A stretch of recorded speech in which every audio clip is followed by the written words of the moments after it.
So the important thing to understand with that is, on to the second part of the video, is that control helpful?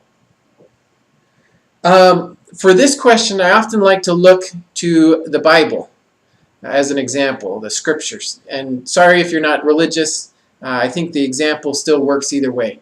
When God is angry in the Old Testament, what does he do? He kills people.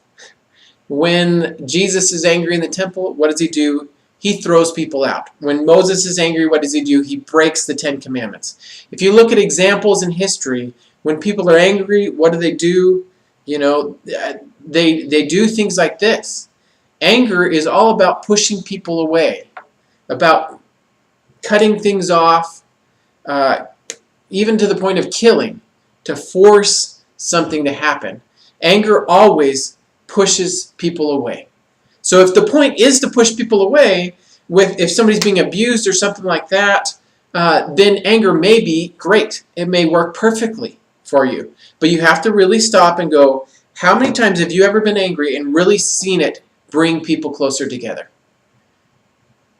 It really doesn't. But sometimes the immediate effects of anger are needed, to keep that kid safe from going in the street or something else. There's occasional moments where anger may be useful, but really stop yourself and make sure you're not justifying that anger is really useful when it's really hurting, especially in relationships, marriages and things, divorce or at work even, in a business situation. How often is anger really helpful? How often, if you get angry at your boss, does it just cause a divide and make an unsafe environment? So you really have to pull that apart and make sure that if you are angry, that you realize why you're doing it and if it's really useful.